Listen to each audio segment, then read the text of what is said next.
Assalamualaikum warahmatullahi wabarakatuh. Salam sejahtera untuk Anda semua. Om Swastiastu, Namo Buddhaya, salam kebajikan.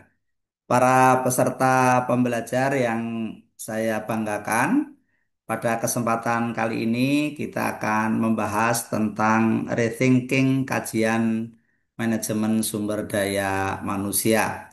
Maksud dari judul ini adalah untuk mengkritisi kembali konsep maupun paradigma teori-teori kajian tentang manajemen sumber daya manusia yang selama ini ada. Tujuan dari topik ini adalah supaya kita memiliki tradisi kritis, pemikiran yang mendalam tentang mainstream dalam paradigma teori-teori manajemen sumber daya yang selama ini menjadi arus besar dalam kajian sumber daya manusia. Nah, oleh sebab itu, sajian materi ini diharapkan bisa memberi sebuah perspektif kritis sehingga menemukan sebuah pemikiran yang tepat untuk konteks kajian SDM di Indonesia. Nah, para peserta pembelajar, sebagaimana yang kita ketahui bersama bahwa isu tentang manajemen sumber daya manusia ini merupakan persoalan yang sangat penting dalam kajian ilmu manajemen. Sebagaimana kita ketahui, jika manajemen itu bicara soal tentang sistem, tentang teknik, tentang mekanisme bagaimana tata kelola sumber daya manusia itu bisa dilakukan secara efektif sehingga tujuan-tujuan organisasi itu mencapai targetnya, maka MSDM itu lebih berbicara tentang siapa sesungguhnya manusia dalam struktur organisasi. Nah, karena ini bicara soal manusia, maka persoalannya tidak sesederhana tentang manajemen. Sebagaimana yang kita ketahui bahwa manusia adalah makhluk yang begitu kompleks. Manusia adalah memiliki multidimensi. Dia ada dimensi akal, dimensi budi, ada jasmani, ada rohani, ada dimensi psikologisnya, kejiwaannya, hatinya, akal pikirannya, dan lain sebagainya. Oleh sebab itu, menelaah tentang siapa sesungguhnya manusia bukan persoalan sederhana. Nah, karena ini konteksnya adalah bagaimana manusia dalam sistem manajemen, maka ini membicarakan tentang bagaimana mengelola orang-orang dalam sebuah organisasi yang biasanya di situ ada planning, ada organizing, ada directing, kemudian ada controlling dan evaluating. Jadi ini merupakan kajian yang bersifat interdisipliner, melihat manusia secara multidimensi, tapi dalam konteks kedudukannya sebagai pekerja dalam sebuah perusahaan.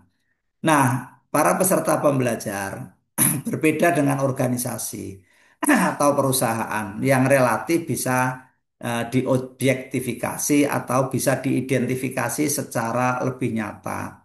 Nah, manusia sebagaimana yang saya sampaikan tadi merupakan makhluk yang begitu kompleks ya, maka dari itu memiliki subjektivitas. Karena tadi ya manusia memiliki unsur-unsur yang cukup banyak sehingga tidak bisa manusia itu ditinjau dari satu sisi saja. Nah, sebagai contoh, eh, apa namanya, bagaimana hierarki kebutuhan manusia itu kan berbeda-beda ya, sebagaimana dalam sebuah teori yang dikemukakan oleh Maslow contohnya itu membuat jenjang atau hierarki kebutuhan manusia sejak dari kebutuhan fisik ya, atau kebutuhan dasar, kemudian kebutuhan rasa aman, kebutuhan love and belongingness needs atau kebutuhan tentang rasa cinta, kemudian esteem need atau kebutuhan untuk dihargai sampai pada self actualization need atau kebutuhan aktualisasi diri. Nah, dari jenjang ini saja sudah menunjukkan bahwa tingkat kebutuhan manusia itu begitu beragam dan berjenjang. Walaupun mungkin untuk konteks antara masyarakat satu dengan masyarakat lain, antara orang satu dengan orang yang lain, mungkin susunannya berbeda-beda. Ada orang yang lebih mengutamakan kebutuhan rasa kasih sayang. Ada organisasi yang di mana pekerjaannya lebih mengutamakan rasa aman dan nyaman. Tapi juga ada perusahaan atau organisasi yang di mana kebutuhan dasar itu harus dipenuhi terlebih dahulu. Nah, ini memang berbeda-beda. Tapi yang jelas bahwa manusia itu memiliki tingkat kebutuhan yang beragam. Nah, ini sebagai contoh dalam satu teori tentang kebutuhan atau teori motivasinya Maslow mengatakan bahwa tingkat kebutuhan manusia itu ada hierarki sejak dari kebutuhan fisik sampai kebutuhan aktualisasi diri. Nah, ini semakin menegaskan bahwa manusia itu makhluk yang kompleks ya. Jadi tidak bisa dilihat dari satu dimensi saja. Nah, para peserta pembelajar dalam diskus atau dalam wacana ilmu pengetahuan yang membahas tentang MSDM, ini merupakan kajian yang bersifat interdisipliner. Artinya apa? MSDM itu membutuhkan berbagai perspektif ilmu-ilmu lain untuk saling melengkapi. Jadi melihat kajian manajemen sumber daya manusia, dia melibatkan contohnya teori-teori di dalam psikologi, antropologi, sosiologi, filsafat, bahkan mungkin politik ya. Nah, pelibatan berbagai sudut pandang itu supaya apa? Supaya mengkaji manusia itu bisa lebih holistik ya, lebih utuh ya, sehingga tidak melihat manusia dari satu perspektif saja. Karena apalagi manusia Indonesia ya, kan dalam konstitusi kita itu membangun manusia Indonesia seutuhnya. Ada istilah membangun jiwanya, bangunlah badannya. Itu artinya bahwa manusia Indonesia itu makhluk yang kompleks ya, makhluk yang multidimensi, tidak bisa dilihat dari satu sudut pandang saja. Maka kajian MSDM di Indonesia atau mungkin di beberapa negara lain mestinya harus lebih bersifat komprehensif. Tidak lagi perspektif zaman sekarang contohnya hanya didominasi oleh satu perspektif saja. Contohnya dari perspektif atau dari paradigma negara-negara industri contohnya. Itu tidak bisa. Jadi ini sebuah rethinking, sebuah pemikiran mendalam, memikirkan ulang. Jangan-jangan teori-teori yang ada selama ini perlu ditinjau kembali ya karena konteks untuk Indonesia mungkin memiliki culture, memiliki sistem struktur sosial yang berbeda seperti itu. Nah, teman-teman, di sini sudah saya sarikan apa pengertian tentang apa itu manajemen SDM ya dari berbagai ahli. Barangkali para peserta pembelajar tidak usah saya bacakan secara satu persatu. Di sini sudah saya sarikan bagaimana para ahli mendefinisikan apa itu yang dimaksud dengan manajemen SDM. Jadi silakan para peserta pembelajar untuk membaca definisi-definisi tersebut. Yang intinya manajemen SDM itu adalah sebuah konsep atau sebuah teori yang mempelajari tentang bagaimana mengelola pekerja, manusia, orang-orang di dalam sebuah perusahaan sejak dari tahap perekrutan sampai pemutusan hubungan kerja dalam kerangka untuk mencapai tujuan-tujuan organisasi atau perusahaan. Tentu yang diinginkan dari sebuah tata kelola SDM itu supaya pekerja itu lebih produktif, meningkatkan value perusahaan, lingkungan kerjanya lebih kondusif, dan ada kenyamanan sehingga kebutuhan-kebutuhan yang beragam dari pekerja atau orang-orang dalam sebuah perusahaan itu bisa terpenuhi. Nah, inilah ruang lingkup yang biasanya disasar di dalam kajian MSDM. Nah, teman-teman, perlu saya perkenalkan tentang bagaimana peta teori atau model dan perkembangan dalam kajian MSDM.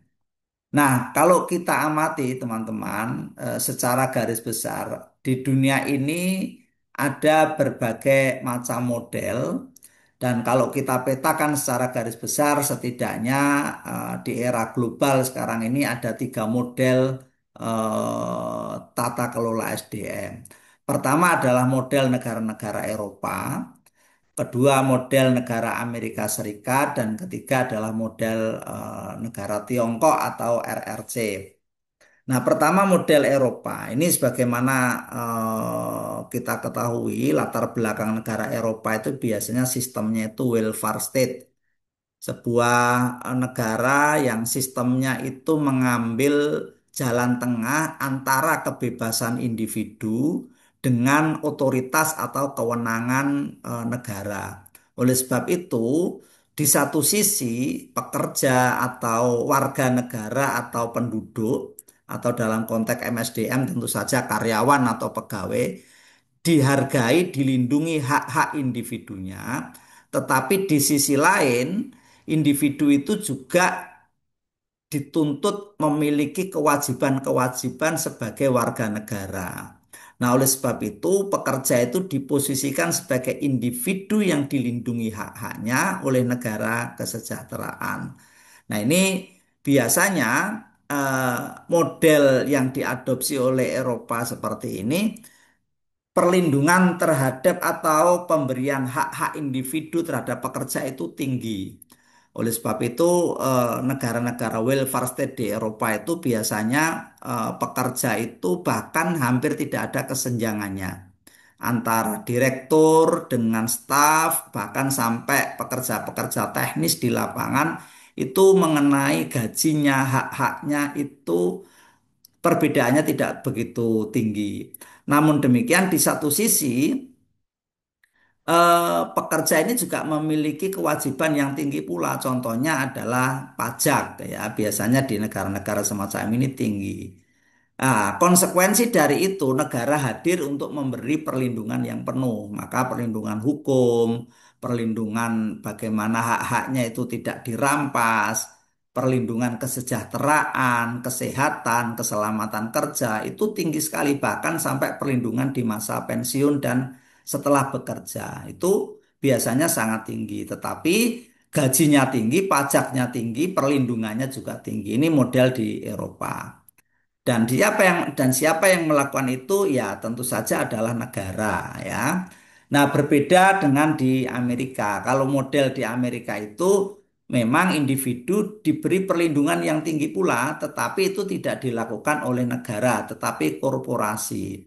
Makanya di Amerika Serikat itu upah buruh itu tinggi, eh, pajak tidak setinggi di Eropa, tetapi perlindungan-perlindungan seperti kesehatan, keselamatan kerja, asuransi itu dilakukan banyak oleh swasta. Jadi di sini perbedaannya adalah subjek perlindungannya. Kalau di Eropa itu oleh negara, kalau di Amerika karena ini berhaluan negara liberal kapitalis itu oleh corporate atau oleh perusahaan. Nah, sementara yang di RRC atau di Cina, ini adalah tipe negara komunis, di mana negara merupakan kekuasaan tunggal, bahkan dengan partai tunggal. Maka pekerja di satu sisi bentuk perlindungannya bukan pemberian upah yang tinggi, tetapi upahnya sangat rendah. Tetapi kebutuhan-kebutuhan pekerja itu ditanggung, di cover oleh negara totaliter komunis. Ya, jadi kalau Eropa negara juga tapi negara demokrasi ya. Tapi kalau di Tiongkok atau di Cina ini adalah negara totaliter, sebuah sistem kekuasaan tunggal yang mengontrol sepenuhnya kehidupan individu. Nah, itulah teman-teman mengapa produk-produk Cina itu kok murah. Salah satu faktornya adalah memang upah pekerjanya juga murah.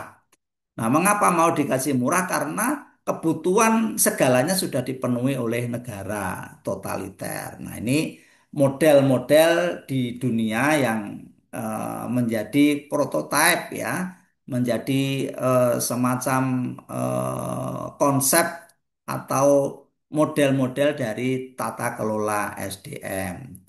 Nah, para peserta pembelajar, kita tahu bahwa mengapa apa namanya ini menghegemoni, menguasai dunia karena katakanlah di kancah global kita tahu bahwa Amerika itu begitu dominan sehingga konsekuensinya paradigma kajian SDM itu berbasis pada korporasi di negara tersebut. Nah, kita sebagai negara yang memiliki ketergantungan tinggi terhadap negara maju, terutama kiblat kita ya Amerika.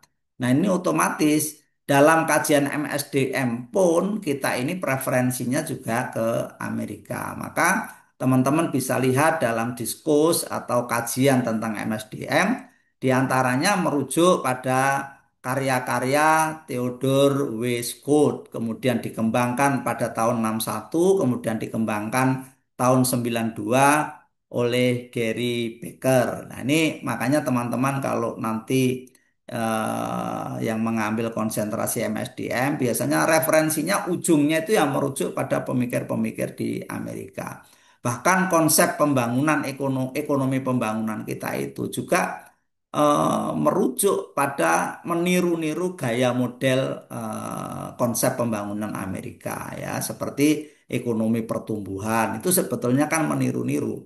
Demikian halnya tentang model pengelolaan SDM, mengukur kinerja itu ya niru-niru ala Amerika. Nah, padahal ini konsep ini tentu memiliki kekurangan, memiliki kelemahan. Saya ambil contoh tentang konsep human capital.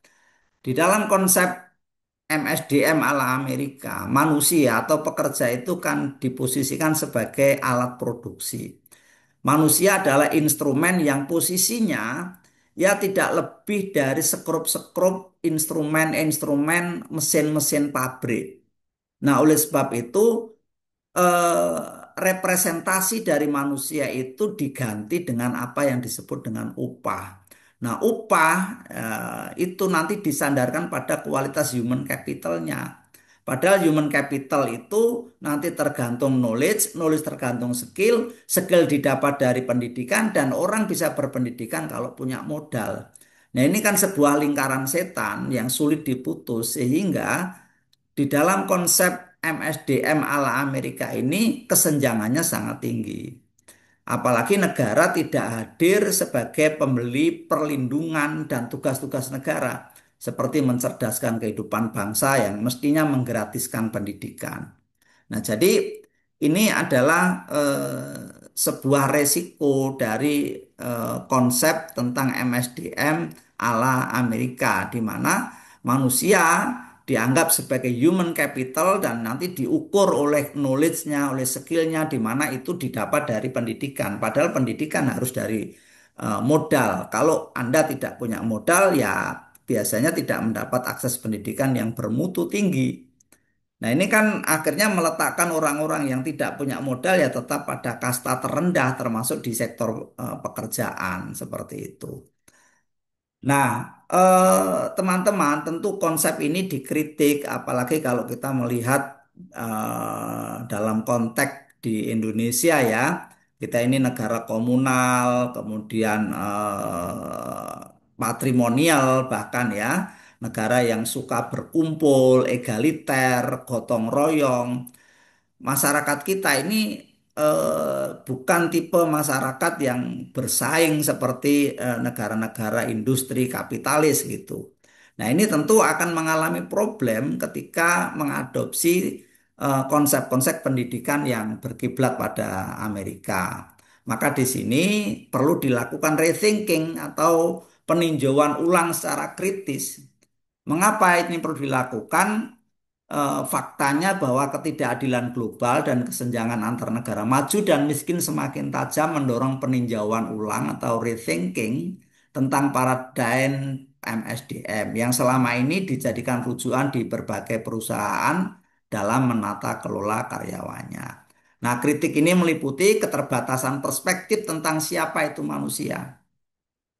Bagi negara-negara industri, ya manusia itu mungkin lebih didominasi perspektifnya dilihat sebagai makhluk biologi semata atau kalau ditambah sebagai makhluk rasional.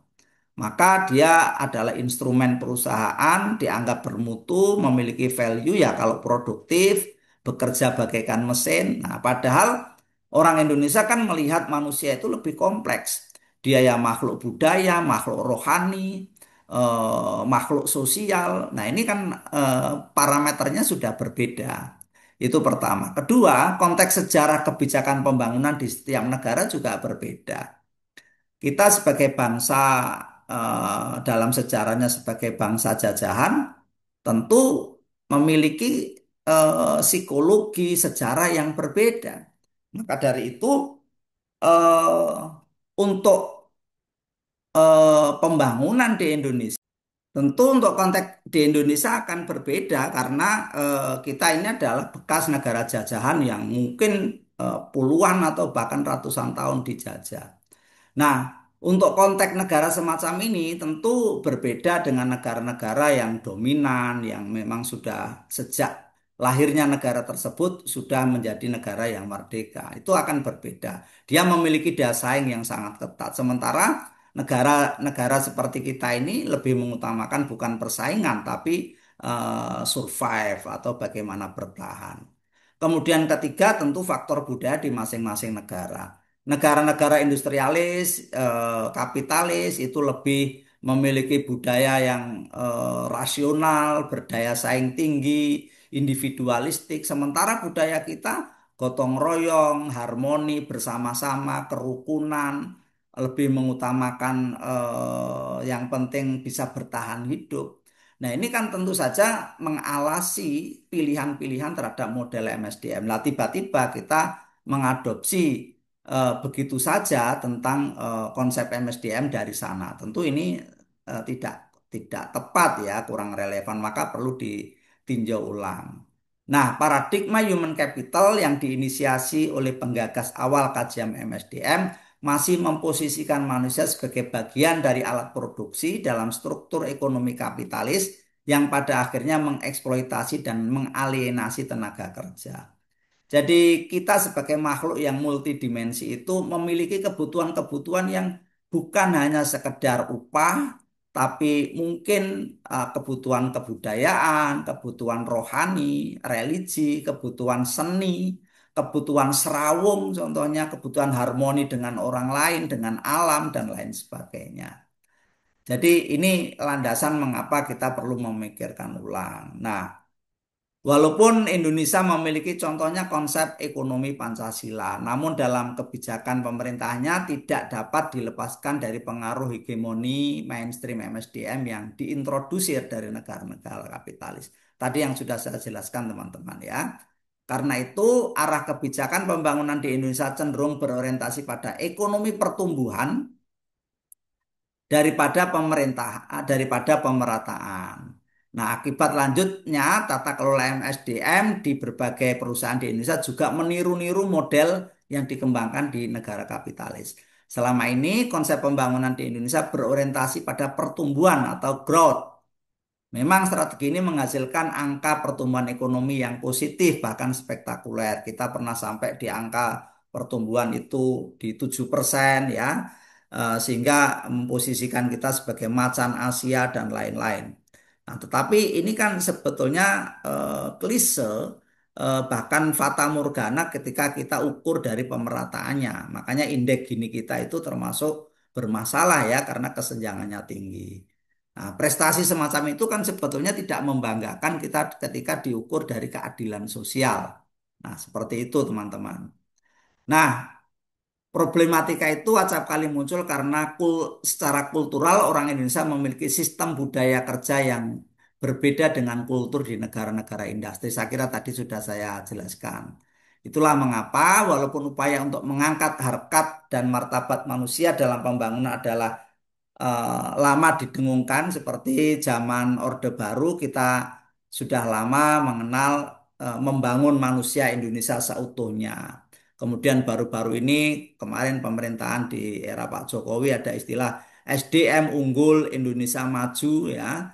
Namun pada kenyataannya Indonesia indeks daya saing SDM Indonesia masih tertinggal dengan negara-negara lain bahkan di kawasan negara Asia Tenggara sekalipun.